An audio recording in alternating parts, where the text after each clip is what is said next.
One of the things that we have to do now that recently landed on our plate is defensible space inspections for property transactions.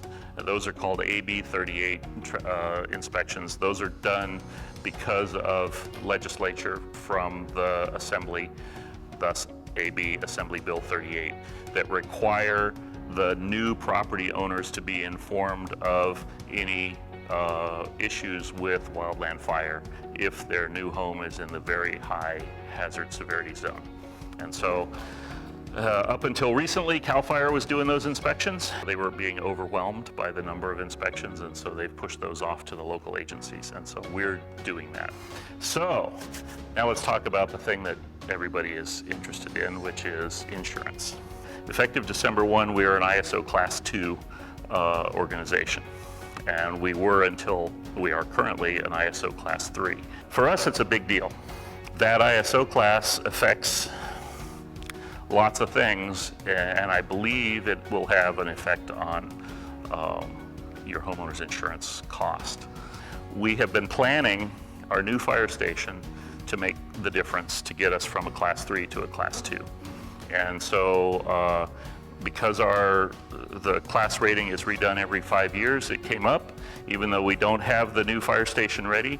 And because of the changes that we've made over the last few years, we were effectively gifted with a class upgrade, which is awesome for us. So super good news, I think, for the community. Makes us feel really good about all of our hard work. The ISO rating applies to homes that are within a 5-mile travel distance of a rated fire station.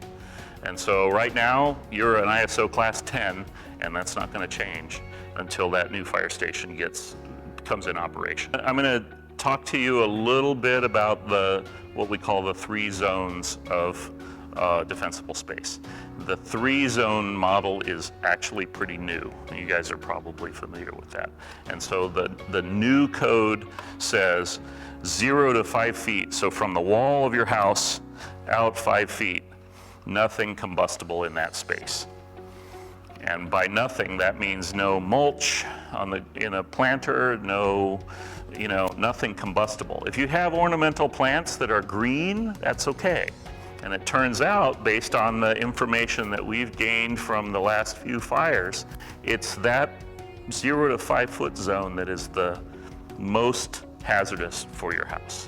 And then from 5 feet to 50 feet is everything that's dead, combustible, native plants out. So that 50 feet circle is pretty minimal as far as combustible stuff. And then from 50 to 100 feet, native plants are okay, but they want them thinned by 50%. In other words, you look at that brushy hillside, you want to take out half of those plants and leave yourself room to get in there with a mower and mow everything in between. It's not as big a deal if those plants burn 50 feet away, as long as there's not a whole ton of them that are going to generate a huge amount of infrared heat on the house. And then the other piece that's a big deal for home hardening is how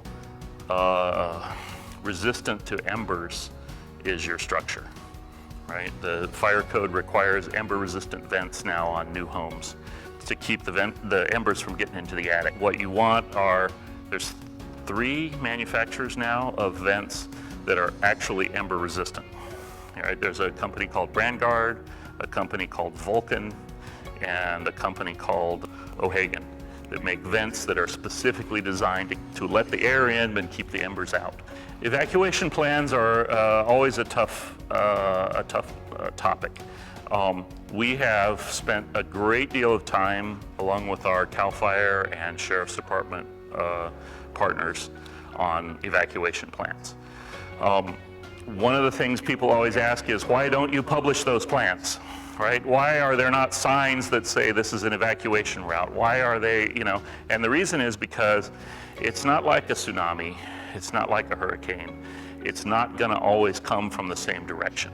And so we have to be very careful not to give people information that's going to send them in the wrong direction right? So if you see a sign that says evacuation route, oh my God, well, we're gonna take the evacuation route. Well, it might take you right to the fire.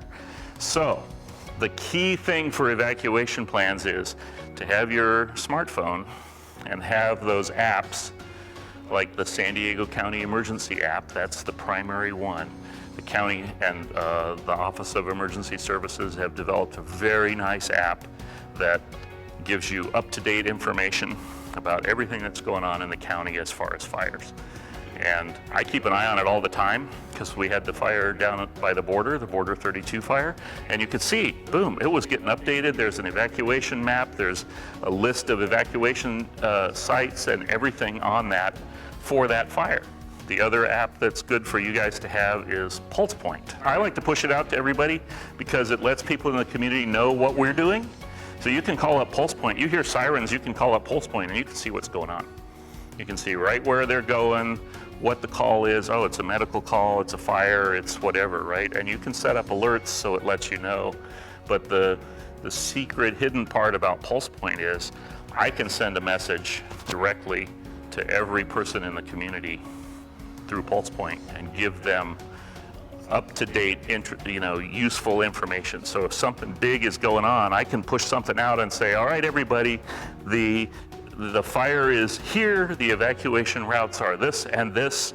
This is what you need to know. And that way you'll have, very pertinent information directly from us, and it doesn't have to go through the county. Sometimes there's a little delay going through the Office of Emergency Services, and Pulse Point is the way around it.